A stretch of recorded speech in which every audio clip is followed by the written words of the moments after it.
जो 39 आप देख रहे हैं उसके नीचे भी मैंने कुछ हीरे रखे हैं, बिकॉज अगर 1 करोड़ का एक हीरा बहुत बड़ा रहता है जी। तो उसमें से ये हीरे हैं कुछ, अगर आप देख सकें उसमें से बचे हुए हीरे हैं मेरे पास में। और ये पिंक डायमंड्स हैं जो सबसे एक्सपेंसिव डायमंड्स कहा जाता है, ये मिलियंस ऑफ डॉलर्स में भी मिलते हैं। ये साड़ी मैंने अर्पण की है माता रमाबाई को, मेरी माता जी, ऐसा हम कहें, हम सबकी माता जी। इस देश में उस वक्त पे वहां पे औरतें थी केरला में जो हमारे समाज की थी, उनको अपनी छाती छुपाने के लिए भी टैक्स भरना जाता था। तो ये साड़ी मेरी उनको डेडिकेट कर रहा हूं कि उन सारी औरतों को जिन्होंने इन यातनाओं से मतलब कैसे गुजरी होंगी। मैं गोल्ड क्लोथिंग में हूँ, मैं गोल्ड फर्नीचर्स में हूँ, गोल्ड जूते बनाता हूँ, मैं गोल्ड पेंटिंग्स बना रहा हूँ। तो मैं सिर्फ गोल्ड नहीं बेचना चाहता, मैं आर्ट उसके साथ बेचना चाहता हूँ। ये हमारे ब्राउन कलर की सर चीजें, ये जी मुझे नहीं सही, ये पत्थर है क्या है, सोने के है क्या है? इसके अंदर गोल्ड होता है। अच्छा, इसके अंदर गोल्ड होता तो हम ऊपर इसको अभी हम बेच रहे हैं फिलहाल। नमस्कार, मैं हूँ आपके साथ शिखा और आप देख रहे हैं द जनता लाइव। इस वक्त हम मुंबई में मौजूद हैं और मुंबई के गोल्ड मैन कह सकते हैं, बाबा साहेब अम्बेडकर के समर्थक कह सकते हैं, और इस वक्त सबसे ज्यादा चर्चाओं का विषय बने हुए रोहित पिसाल, जो पिसाल ग्रुप ऑफ कंपनीज के ओनर हैं, उनके ऑफिस के जस्ट हम बाहर खड़े हुए हैं और आज उनसे कह सकते हैं कि दिल्ली से मुंबई उनकी जो साड़ी है 39 करोड़ की, उस साड़ी को लेकर और तमाम कह सकते हैं सोने के शौकीन और बिजनेसेस जो हैं गोल्ड को लेकर जो उनकी दीवानगी है, उन पर चर्चा करने के लिए और बातचीत करने के लिए फिलहाल हम अभी ऑफिस के अंदर जाएंगे और इस इंटरव्यू को जो है आप तक पहुंचाने का काम करेंगे। अंदर आइए। जैसे ही हम ऑफिस में एंट्री लेते हैं, फर्म में एंट्री लेते हैं, वैसे ही हमें सबसे पहले गौतम बुद्ध की प्रतिमा दिखती है और उसके बाद जैसे ही हम चलते हैं यहाँ पर, अगर हम बात करें सोने की, तो सबसे पहले चारों तरफ हमें सोना ही सोना देखने को मिलेगा। और यहाँ पर एक विशाल मूर्ति भगवान गौतम बुद्ध की है जो यहाँ पर वो अब मुद्रा में है। और इसके बाद आगे आइए, आगे चलते ही जो चीज़ें सबसे ज़्यादा इस वक्त चर्चित है, हमें एक बाइसिकल दिखती है जो प्योर गोल्ड की है और जिसकी कीमत कह सकते हैं कि करोड़ों में होगी। और यहाँ पर देखिए गोल्ड बिस्किट्स हैं, नगेट्स हैं, तमाम चीज़ें यहाँ पर देखने को मिलेगी। पेंटिंग्स हैं भगवान बुद्ध की बड़ी बड़ी। और जैसे ही हम आगे बढ़ते हैं तो हमें कपड़े देखते हैं जिसपे आप देख पा रहे होंगे गोल्ड का प्रिंट है और तमाम चीज़ें जो है यहाँ पर पूरा ऐसा लग रहा है हम एक अलग दुनिया में आ गए हैं।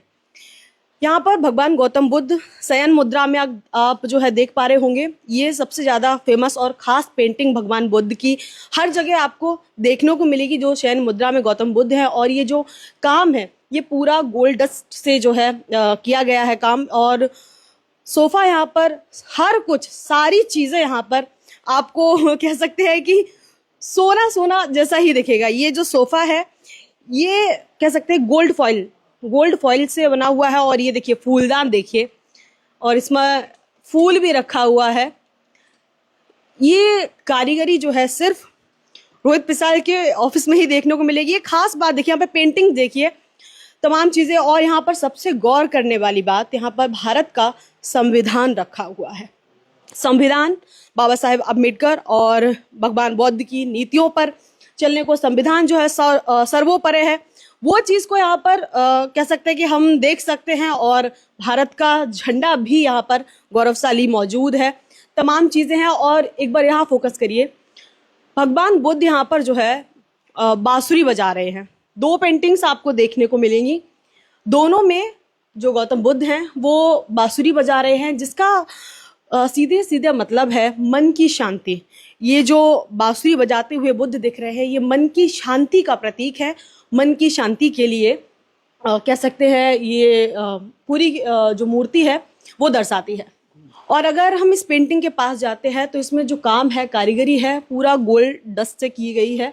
यहाँ पर ये कुर्ता है जहाँ पर बाबा साहेब की तस्वीर को कह सकते हैं पूरी तरीके से छापा गया है और ये इस पर बड़ी ही सुंदर कारीगरी की गई है। यहाँ पर आप संविधान निर्माता डॉक्टर भीमराव अंबेडकर की तस्वीर को देख पा रहे होंगे कुर्ते में, और यहाँ पर तमाम सारे कपड़े मौजूद हैं जिन पर अलग अलग तरीके की गोल्ड पेंट से कारीगरी की गई है।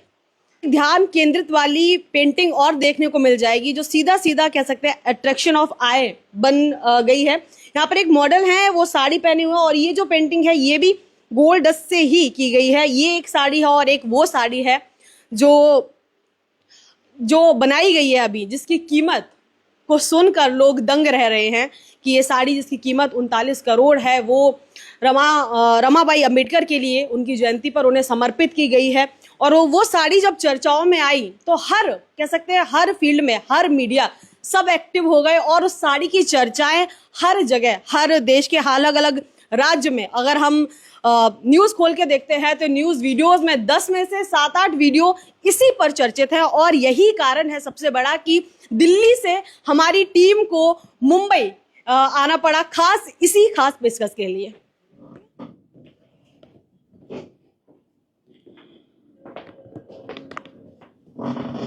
तो अभी भी हम मौजूद हैं एक कह सकते हैं खास शख्स जो किसी खास परिचय के मोहताज नहीं है। हर कोई आपकी बातें कर रहा है, हर कोई आपको सुन रहा है, और आपकी जो बातें हैं, आपके जो फैक्ट्स हैं, वही आज हमें दिल्ली से मुंबई तक खींच के लाए हैं।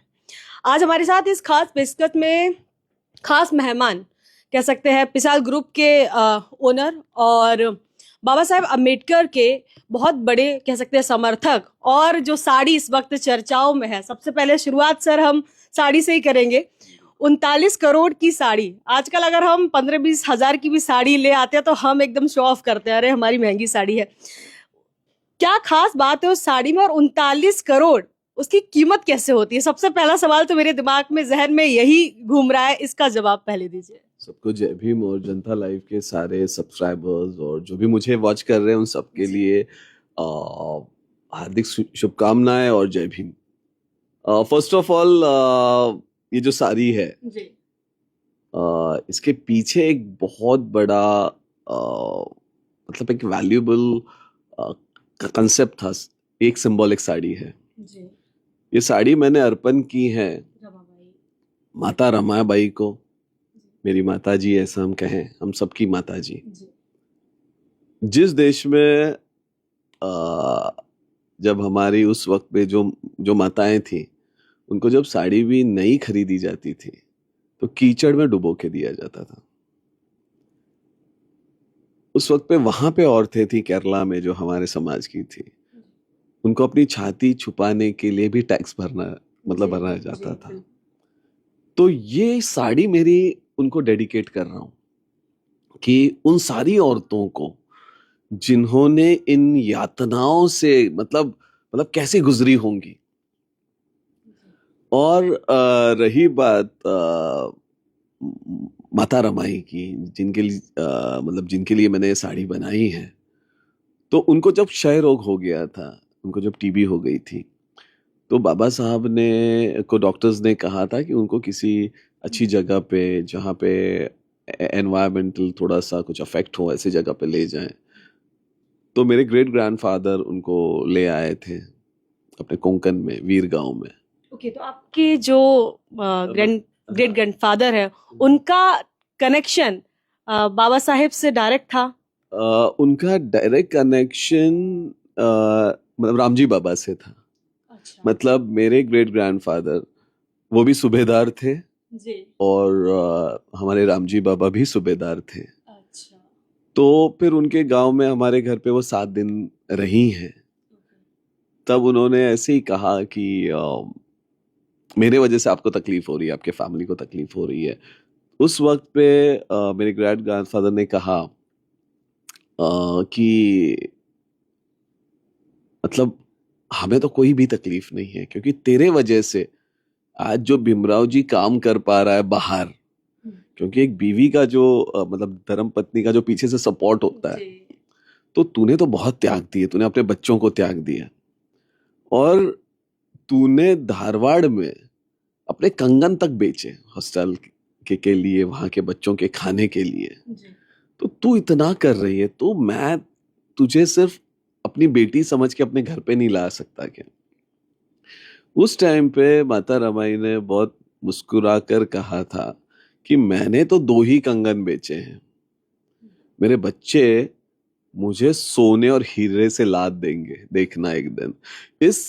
ये सच होते होते 3 पीढ़ियां हो गई, पर मैं वो कर सका हूं, इसका मुझे अपने आप पे घमंड है। लोग इस पे बहुत क्रिटिसिज्म कर सकते हैं कि इनको स्कूल बनाना चाहिए था, हॉस्पिटल बनाना चाहिए था। अभी फर्स्ट ऑफ ऑल, मेरी माँ की साड़ी कितने की हो, मेरे समाज में बहुत ऐसे लोग हैं जो अपनी माँओं के लिए जो भी कुछ लेते होंगे और लेते भी होंगे, तो उनको कोई सवाल तो पूछा नहीं जाएगा। तो ये मैंने कोई समाज के लिए काम नहीं किया, मैंने मेरी माँ के लिए काम किया है। तो मेरी माँ का साड़ी वो 100 रुपए की हो, 1000 की हो, करोड़ की हो या 10,000 करोड़ की हो, दिस इज माई पर्सनल। तो जैसा कि उस वक्त रमाबाई जी ने, माता रमाबाई जी ने जो कहा था, वो आज इतनी पीढ़ियों के बाद आप कर पाए हैं। तमाम तरीके की टिप्पणियां आपने कहा, लोग इसकी कैसे आलोचना भी करेंगे, प्रशंसा भी करेंगे, लेकिन आलोचना नहीं, हमें तो हर जगह प्रशंसा ही दिख रही है इस चीज की। खास सवाल मेरा सर ये है कि आज जिस तरीके से देश भर में संविधान की बात करें, बाबा साहेब की बात करें, जिस हिसाब से फॉलो किया जा रहा है, जिस हिसाब से बाबा साहेब को माना जा रहा है, उस पर मैं आपकी खास टिप्पणी लेना चाहूंगी, खास जवाब जानना चाहूंगी कि हम या कोई भी, हमारा ह्यूमन नेचर है जो हमारे तक जो चीजें से जो हमारे फायदे के लिए चीजें होती हैं, या जिससे हमें लगता है, कोई भी पॉलिटिकल पार्टी हो गई है, संविधान को या बाबा साहेब को, सब अपने अपने फायदे के लिए, अपने अपने मतलब के लिए उतना ही यूज कर रहे हैं। तो किस तरीके की जो उनकी विचारधारा है, जो संविधान है, उसको जो जनता है, उसको किस तरीके से लेना चाहिए? सबसे बात है, ये बदकिस्मती है जी। मेरे यहाँ पे सारे illiterate political parties, illiterate leaders और इलिटरेट इंटेलेक्ट्स हैं। मतलब मैं इलिटरेट यानी उनकी सिर्फ पढ़ाई लिखाई नहीं बोल रहा हूँ। मैं जब लोगों को मिलता हूँ ना, तो कभी कभी लगता है कि ये अंधा है या ये बहरा है, मतलब नॉट फिजिकली, बट ये वो लोग हैं जो ये सुन ही नहीं पा रहे हैं सच को, या उस तकलीफ को देख ही नहीं पा रहे। मतलब ऐसे फील होता है मुझे, उनमें हैंडीकैप्टनेस दिखता है कि इनमें बहुत सारी प्रॉब्लम्स हैं। जो बाबा साहब ने कहा, जैसे फॉर एग्जाम्पल आपका कोई डॉक्टर है, वो कहता है आपको ऑयली नहीं खाना है जी, आपको तीखा नहीं खाना है, आप सब खा रहे हो और उसके बाद कह रहे हो कि ये मेरा डॉक्टर है। उसी तरीके से हमने बाबा साहब को समझा है। बाबा साहब ने कभी भी हथियार नहीं दिए, हमारे लोगों ने हाथों में हथियार उठा लिए, हमने पत्थर उठा लिए, ठीक है। बाबा साहब ने पढ़ने की बात की थी, हम वहीं उससे भी वंचित रहे। हमने जो जो बाबा साहब ने कहा, I'll tell you very honestly कि नेहरू साहब के कपड़े पेरिस से धुल के आते थे, ये झूठ है। दिल्ली में पेरिस नाम की लॉन्ड्री थी, वहां से धुल के आते थे, ठीक है। मगर बाबा साहब के कपड़े लंदन के रोमन लेन से सिल के आते थे। You look at that man, that glamour, कि आपने मुझे कपड़े पहनने को अलाउ नहीं किया था, मैंने सबसे रिचेस्ट वे में I am wearing that clothes. आपने मुझे पढ़ने नहीं दिया था, हाईएस्ट डिग्रीज लेकर मैं आया, ठीक है। मुझे आपने गांव के बाहर घर दिए, या मेरे को तो छत ही नहीं थी, मगर मैंने दादर में हिंदू कॉलोनी में सबसे लाविश घर बना के दिखाया। He has set a benchmark everywhere, ठीक है। उस बेंचमार्क पे आज मेरे लोग काम नहीं कर रहे। बाबा साहब ने प्रॉब्लम ऑफ रुपी लाई। मतलब क्या होता है ना, लीडर कैसे होता है, आप देखें कि उसके पास सिर्फ प्रॉब्लम नहीं होती, उसके पास सोल्यूशन भी होता है। जब वो प्रॉब्लम ऑफ रुपी लिखते हैं, उसका सोल्यूशन आपको आरबीआई दे रहे हैं। आपको जब मनुस्मृति जलाई जाती है, आपको बुद्धा ने धम्मा दे रहे हैं। जब वो हिंदू धर्म छोड़ रहे हैं, तो आपको बुद्धिज्म दे रहे हैं। इसको लीडर कहते हैं। हमारे लीडर स्टेज पे रहे कि हम पे अत्याचार हुए, कब तक कहोगे, आपके पास सोल्यूशन है क्या? तो इनकी सोल्यूशन एक ही होती है, मेरी एक नई पॉलिटिकल पार्टी है और आप मुझे वोट दें। इसके अलावा इनके पास सोल्यूशंस ही नहीं है। जैसा कि हमने पूरा आपका ऑफिस, अभी हम आए, हमने विजिट किया, हमने जगह जगह देखा भगवान बुद्ध, कहीं सैन्य मुद्रा में है, कहीं मुद्रा में बैठे हैं, एक बड़ी सी हमने प्रतिमा देखी, और अभी भी हम देख पा रहे हैं कि भगवान बुद्ध आपके ऑफिस में हर जगह विराजमान है। तो बौद्धिज्म को लेकर कह सकते हैं लोग दावा करते हैं कि बौद्धिज्म में ये है वो है, तमाम चीजें हम देखते हैं अगर हम सोशल मीडिया पे जाएं। आपका पर्सनल एक्सपीरियंस और आपने बौद्धिज्म को कब से कह सकते हैं कि जाना, और जाना तो कितना जाना और क्या सीखा, क्या नया है जो आप हमारे व्यूअर्स को बताना चाहेंगे कि बौद्धिज्म जिस प्रकार से दिखाया जाता है या लोग शो ऑफ करते हैं वो नहीं, उससे थोड़ा हटके भी है। मेरे साथ एक वाकया हुआ जी। जो मैं बताना चाहूँगा। जी। मैं एक बहुत बड़े होटल में एक बहुत बड़े डेजिग्नेशन में काम कर रहा था और खैरलान जी के ऊपर कोई बहस हुई and I targeted everyone and उसके बाद में ऐसा कुछ हो गया मेरे साथ में कि मेरे ऊपर एक फ्रॉड केस डाली गई एंड मुझे यहाँ रहने का कोई ऐसा मेरा दिल नहीं कर रहा था and fortunately I left for Thailand and वहां से एक बुद्धिज्म की जर्नी हो गई। अगर वो केस नहीं होती शायद तो मैं बुद्धिज्म की तरफ ही नहीं जाता एंड वहां से मेरे एक बुद्धिज्म का शुरुआत हुआ। मैं आपको थोड़ा माफ कीजिए, मैं टोकना चाहूंगी। आप पर एक केस भी हुआ और आपका एक स्टेटमेंट भी चर्चाओं में था कि जितने भी खान्स हैं वो सब बुद्धिस्ट थे। इस भी वाकये को और इसके पीछे की क्या कहानी वो भी जरा ऐड ऑन करिए। नहीं, पहले ये शुरुआत हाँ, कर मैं जी, बता जी, देता हूँ जी, आपको जी। मैं। एंड जब मैं वहां गया तो मुझे अयोध्या मॉनेस्ट्री में एक जगह मिली, वहां से मैं काम करने लग गया और बुद्धिज्म का एक अलग स्ट्रेटा, एक अलग ग्लैमर देखने लग गया कि वहां पे जो बुद्धिज्म पढ़ाया जाता है, जो हमें बताया जाता है, सबसे पहला मतलब बुद्ध मतलब क्या। तो अभी मतलब वो अवस्था जैसे बताया जाए, कोई ज्ञान की प्राप्ति हुई, नॉलेज हुआ, पर वो पेड़ के नीचे एमए हुआ, एमबीए हुआ, एलएलबी हुआ, पेड़ के नीचे बैठ के क्या होता है। और अगर मैं पूछूं कि क्या लेबोरेटरी में बुद्धा को प्रूफ किया जा सकता है, तो बिल्कुल भी नहीं बोलते हैं, सीधा ना बोल देते हैं। तो फिर आप साइंटिफिक कैसे? अणु से ब्रह्मांड तक जिसने बोध लिया वो बुद्ध, अणु से ब्रह्मांड तक जो प्रमाण रहा मतलब बुद्ध, अणु से ब्रह्मांड तक जो साक्षी रहा मतलब बुद्ध। आप समझे ना? जी जी। नहीं, मैं कुछ भी नहीं समझा एक्चुअली, मैंने सिर्फ शब्दों का खेल खेला है।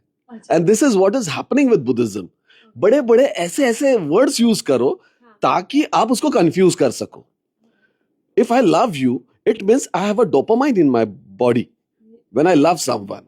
वो जो केमिकल मेरी अफेक्ट करती है दैट इज डोपामाइन। अगर आप में ऑक्सीटॉक्सिन है, टेस्टोस्टेरोन है, एड्रेनालाइन है, ये सारी केमिकल्स हैं आपकी बॉडी में। जब कोई एक रेपिस्ट होता है, उस लड़की को इतने गंदे नजरों से देखता है, उसके वस्त्र फाड़ देता है, सब कुछ करता है, जब वो केमिकल रिलीज होता है उसकी तरफ देखता भी नहीं। 10 मिनट पहले वो वही था, 10 मिनट के बाद वो वही है। सुबह जब मैं बीवी से झगड़ा करके निकलता हूं, उस पर हाथ भी उठा लेता हूं, ऑफिस में आते आते यार मुझे ये नहीं करना चाहिए था। तो मेरे अपने केमिकल्स मुझे जानवर बनाते हैं, मुझे मोहब्बत करना सिखाते हैं। वन लाइन में अगर मैं यंग जनरेशन को बुद्धाहुड समझाने की कोशिश करूंगा तो मुन्ना भाई एमबीबीएस में संजय दत्त कहते हैं मतलब इस सर्किट ये सब केमिकल लोचा है and your body is a chemical लोचा।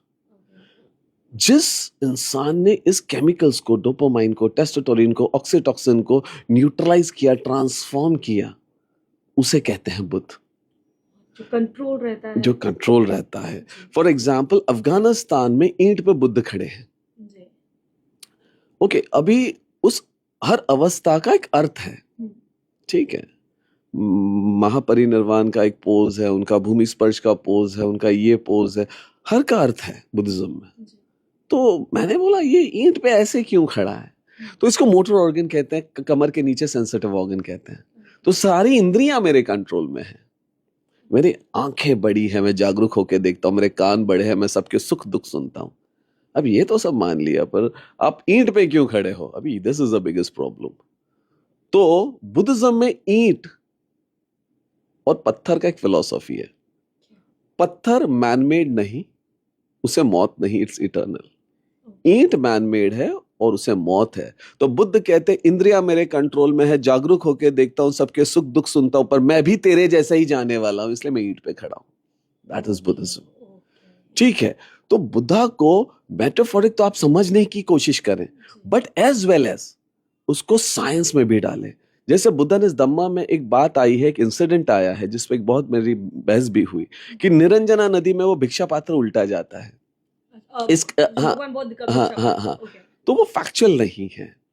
ये स्टोरी आपको ये कहती है जो इस जगत की जो धारा बह रही है उसमें एक बौद्ध भिक्षु, दैट भिक्षा पात्र इस भिक्षु का पात्र, उसमें वो सामर्थ्य है कि वो उसके उल्टे मतलब उसके विपरीत दिशा में जा सकता है, और वो गया। ये बताने का एक सिंबॉलिक वे है, एक मेटाफोरिक वे है। जैसे गुरु पूर्णिमा के दिन में ही उनका जन्म होता है, उनकी एनलाइटमेंट होती है, उनका महापरिनिर्वाण होता है, ऐसा माना जाता है। But this can be also metaphoric, क्योंकि अगर गुरु पूर्णिमा का दिन आप उस चांद को देखोगे, खूबसूरत चांद है और कुछ सितारे हैं वहां पे, ठीक है, यानी एक गुरु है and some disciples are there. अगर खूबसूरती बात करें तो आषाढ़ के मतलब चंद्रमा को देखोगे वो ज्यादा खूबसूरत है, more than Guru Purnima, but वो अकेला है, तो वो हमें हमारी स्टोरी को नहीं मैच कर पाएगा, जो हम बताना चाहते हैं उसकी मॉरल्स को नहीं मैच कर पाएगा। तो क्या होता है कि चांद का लाइट जो है वो उसका खुद का नहीं है, उसने सूरज से लिया हुआ है, और वो जो प्रखर रोशनी है, आप सूरज को ऐसे नंगी आंखों से नहीं देख पाओगे, आपकी आंखें, आप अंधे हो जाओगे। तो वो जो चांद है उसकी प्रखर रोशनी लेता है और वो शीतल रोशनी उस सितारों को देता है। इसलिए गुरु पूर्णिमा को मानते हैं हम कि बुद्ध ने निसर्ग से जो प्रखर मतलब कठिनाइयां, दुख सब लिए और उसे शीतल कर कर हम तक वो जो बौद्ध धर्म पहुंचाया, ये बताने का एक मार्ग है। जैसे कहते हैं कि बुद्ध 8 मतलब कदम चले थे जब पैदा हुए, इट्स नॉट रियल, बट वो जो 7 कदम है और 8वां मार्ग जो है, 8वां जो कदम है वो अष्टांगिक मार्ग का है। So this is something which you have to understand. Metaphorically भी अच्छा लगता है, बट जब आप साइंस के क्लास में लेके जाएं, जब आप लेबोरेटरी की बात करें, तो you need to prove Buddha. ठीक है, बुद्धा अगर आप बुद्धिज्म पढ़ें तो उसकी अच्छाइयों से ज्यादा उसमें सच्चाई आपको ज्यादा मिलेगी, क्योंकि अच्छाई इज नॉट इटर्नल। अच्छाई बहुत दिन तक नहीं चलती, आप अच्छे हो कल आप बुरे भी हो सकते हो, मगर जो सच्चाई है भले कड़वी ही सही।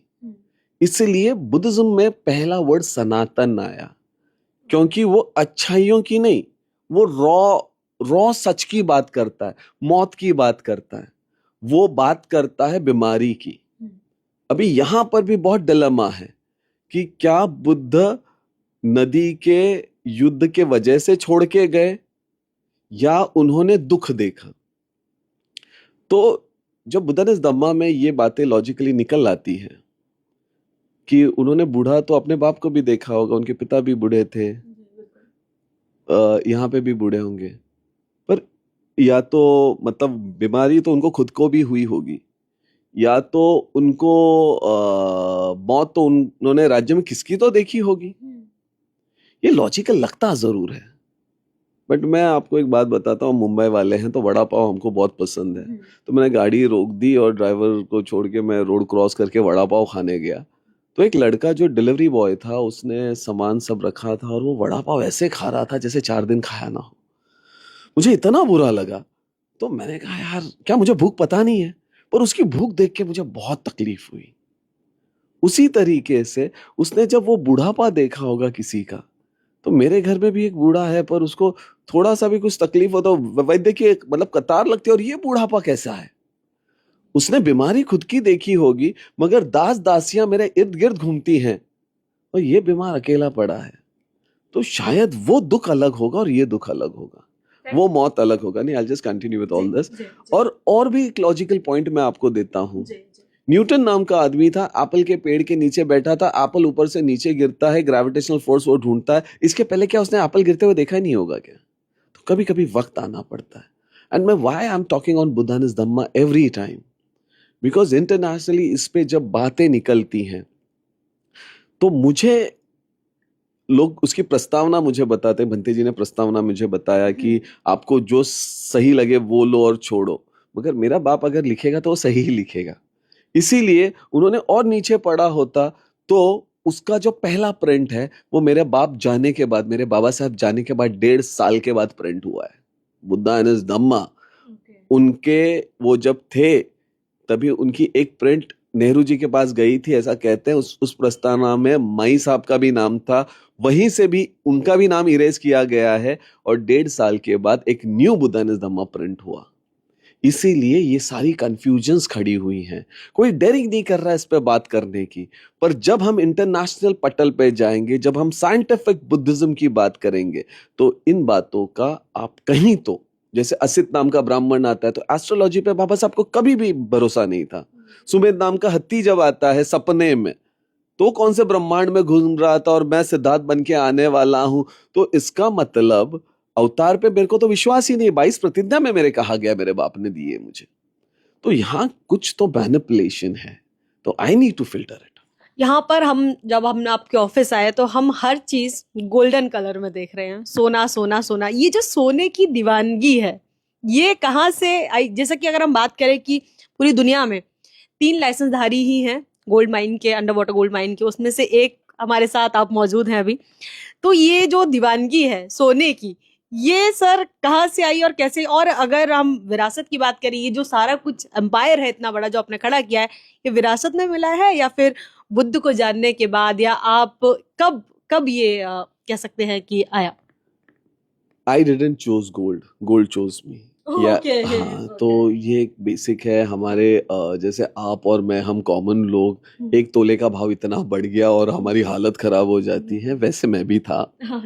ठीक है, तो जब मेरे पे एक अटैक हुआ था, उसके बाद मैं पैरालाइज हुआ, मैं बैंकरप्ट हुआ। ये का फ्लोर ही मेरा था एक ज़माने में, अभी मेरे 2 ही शॉप्स हैं यहाँ पे।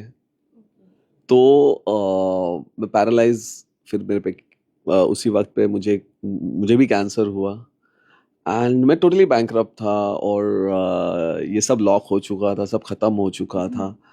एंड मेरी एक छोटी सी टीम जो आर्कियोलॉजी में काम करती थी इन मॉरिशस, एंड वहाँ से कॉल आने लग गए, एंड सबको ऐसा लगा कि मतलब मेरे घर वालों को, मेरी वाइफ को, कि शायद सैलरी के लिए ही फ़ोन कर रहे हैं और इसकी हालत ऐसी है, कहाँ से देंगे एंड ऑल। तो कंटिन्यूस कॉल आ रहे थे, तो मैंने बोला यार मैं बात करके उनको बोल दूंगा कि I am not in the state to give salary. मैंने फ़ोन उठाया और वहाँ से जो कॉल आई, और उन्होंने कहा कि sir we have found a gold nugget. अभी मैंने चिकन नगेट खाया हुआ है, गोल्ड नगेट क्या होता है सचमुच नहीं मालूम मुझे। तो बोला मीन्स व्हाट्स दैट? तो बोला गोल्ड स्टोन। फिर भी यकीन तो कुछ भी नहीं था, सिर्फ इतना ही पता था उनको सैलरी नहीं चाहिए, उनको जो चाहिए वो सिर्फ अपने जो भी रजिस्ट्रेशन थे उसके पेपर्स चाहिए, हम पानी के नीचे क्यों जाते हैं ये वो सारे देना है, ताकि फॉरेंसिक लैब में जा सके और हम उसको क्लेम कर सकें। एंड वो 200 ग्राम का जो पत्थर था उसमें 60% गोल्ड मिला। वहाँ से मेरी ज़िंदगी की शुरुआत हुई। मैं पैरालाइज था, तब धीरे धीरे मैं ठीक होने तक, और तब तक वो गोल्ड हम निकालते रहे, हमारा वो वहाँ कंटिन्यू होता रहा। और जिस लड़की ने मुझे कॉल किया था, अनफॉर्चुनेटली मैं उसे कभी मिल नहीं सका, क्योंकि मैं ठीक होने तक, वहाँ जाने तक उसकी शादी हो गई थी, and she shifted to US. तो उसकी याद में, इस कंपनी का नाम सुशा है, she is Russian girl, and आज रोटी उस लड़की के वजह से खा रहा हूँ मैं भी। इसके लिए मेरे कंपनी का नाम सुशा है। एंड अपार्ट फ्रॉम दैट, जो मेरी लेबोरेटरी है KGF है, आपने देखा होगा।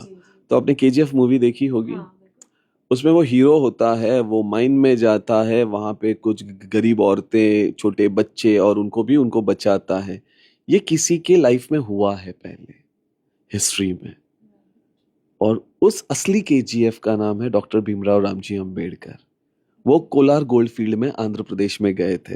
वहाँ पर अंग्रेज हमारे लोगों के साथ बहुत बुरा बर्ताव कर रहे थे, और वो उस टाइम पे 8 घंटे का जो ड्यूटी है, 8 घंटा ही मेरा बंदा काम करेगा और हफ्ते में एक छुट्टी लेगा, ये वहां से शुरू हुआ। तो इसलिए बाबा साहब के नाम से ही KGF है वो। यहाँ पर मतलब जो कुछ भी हम देख रहे हैं सबके पीछे एक गहरा मतलब है, चाहे आपकी कंपनी का नाम हो या फिर साड़ी, सर साड़ी की बात करें, अगर वो साड़ी की अगर हम बात करें अभी, तो वो 39 करोड़ की साड़ी जो है, यहाँ पर एक बारी आप फोकस करिए, यहाँ पर जो पेंटिंग है कह सकते हैं, जो तस्वीर रमाबाई जी की है, वो तस्वीर ये भी सोने से पूरा काम हुआ है या फिर? ये जो पेंटिंग है वो पूरे गोल्ड की डस्ट में बनी हुई है। अच्छा, ओके, गोल्ड हम डस्ट। इसको गोल्ड की मिट्टी बनाते हैं ओके। और उस गोल्ड डस्ट में हम वो बनाते हैं। एंड अपार्ट फ्रॉम दैट, हाँ, उसमें हम कोशिश करते हैं, मतलब ये मतलब this is a replica, you can say that. Okay. हाँ, कि ताकि लोगों को एटलीस्ट रेप्लिका देखने मिले। और जो ये बिंदी लगी हुई है माता जी के सर पे, ये सोना है, हीरे है, क्या है ये इस बिंदी? नॉर्मल नेचुरल डायमंड्स है, not that expensive actually, but वो उसमें के हैं। और उसमें जो हीरे हमने रखे हैं, हाँ। जो 39 आप देख रहे हैं, उसके नीचे भी मैंने कुछ हीरे रखे हैं, बिकॉज अगर 1 करोड़ का एक हीरा बहुत बड़ा रहता है, जी। तो उसमें से ये हीरे हैं कुछ, अगर आप देख सकें, उसमें से बचे हुए हीरे हैं मेरे पास में। ओके। और ये पिंक डायमंड्स हैं, जो सबसे एक्सपेंसिव डायमंड्स कहा जाता है। ओके। ये मिलियंस ऑफ डॉलर्स में भी मिलते हैं। ये हमारे ब्राउन ये कलर जो की सर डस्ट चीजें, ये है जी। मुझे नहीं से, ये पत्थर है, क्या है, सोने हाँ। के है, क्या है? इसके अंदर गोल्ड होता है, अच्छा, इसके अंदर गोल्ड होता तो हम ऊपर इसको अभी हम बेच रहे हैं फिलहाल मार्केट में, है? ताकि अंदर का जो भी गोल्ड है उसकी सारी स्कैन करके उसका प्रॉपर 24 कैरेट का जो भी 999 का जो भी लाइसेंसेस है वो सब हम प्रोवाइड करते हैं, और वो अच्छा दिखे इसलिए ऊपर से सिर्फ उसको पॉलिश किया गया है। But this are natural nuggets, क्योंकि मैं चाहता हूँ कि हमारे लोग गोल्ड में ही बिजनेस करें। ये आप देख सकते हो, तो ये ऑस्ट्रेलियन है, इसके पोर्स आपको बता देंगे, ये ऑस्ट्रेलियन नगेट्स हैं, और ये मोस्टली 24 कैरेट होते हैं। 24 कैरेट। हाँ, और ऑस्ट्रेलियन के अलावा फिर 18, 14, 12 व्हाटएवर, बट जब ऑस्ट्रेलियन कैरेट्स मतलब ऑस्ट्रेलियन नगेट्स होते हैं, वो मोस्टली आपको वो 24 कैरेट में ही मिलेंगे। वो साड़ी इस वक्त कहाँ है? Right now it is in bank, and very soon मैं वो साड़ी लेके उसका भ्रमण करूंगा एंड भारत में घूमूंगा। उसके बाद हमारी दुबई की जो कंपनी है एक,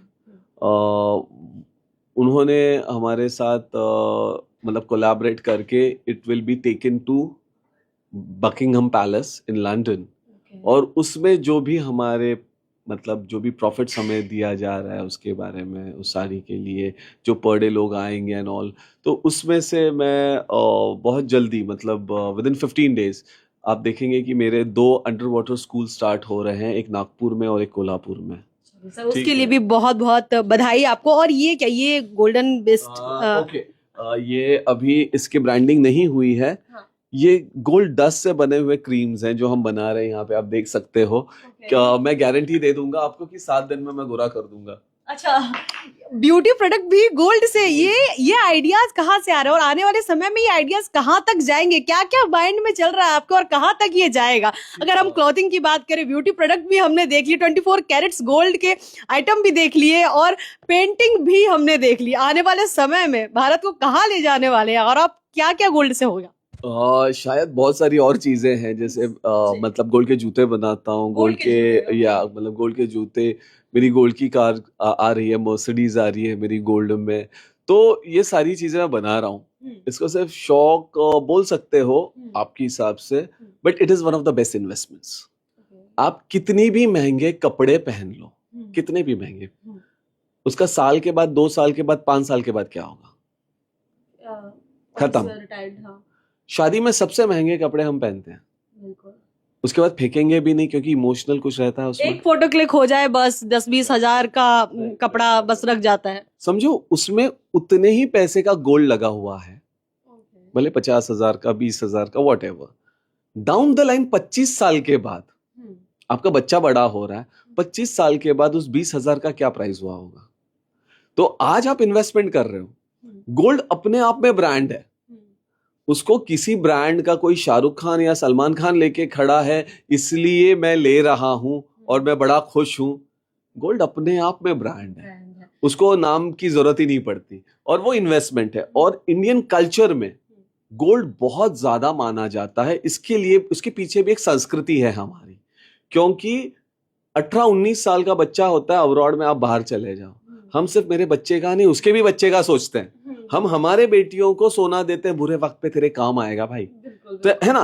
तो हम आगे की सोचते हैं, हमारे बच्चों की सोचते हैं, हमारे फैमिली की सोचते हैं, इसलिए गोल्ड जो है वो सबसे ज्यादा कंज्यूम पहले जमाने से आज तक इंडिया में ही होता ये है। अगर हम चेयर की बात करें तो ये जो चेयर है ये किस तरीके का गोल्ड फॉइल है, लेदर है? हम लगाते हैं, हाँ, बट अनफॉर्चुनेटली इसमें बहुत ज्यादा लगता है गोल्ड, नहीं तो वो घिस जाता है अगर उसमें पतला फॉइल होगा। जी। तो ये मैंने सैंपल्स इसलिए बना के रखे, मैंने दुबई में काफी बेचे हैं ये, बट इसके लिए बहुत ज्यादा गोल्ड लगता है। ये बिजनेस इंटरनेशनल लेवल तक जा रहा वहाँ है। पर अब जो है मैं इसका हाई होता जा रहा मैं है। गोल्ड क्लोथिंग में हूँ, ओके। मैं गोल्ड फर्नीचर्स में हूँ, गोल्ड जूते बनाता हूँ, मैं गोल्ड पेंटिंग्स बना रहा हूँ। तो मैं सिर्फ गोल्ड नहीं बेचना चाहता, मैं आर्ट उसके साथ बेचना चाहता हूँ, तो उस तरीके से मैं कोशिश कर रहा हूँ। सर जो ये क्लॉथ की बात की हमने बाहर देखे कई सारे टी शर्ट जिस पे प्रिंट है बाबा साहेब अम्बेडकर के और तमाम जो है प्रिंटेड टी शर्ट है, वो टी शर्ट्स पे या जो कुर्ते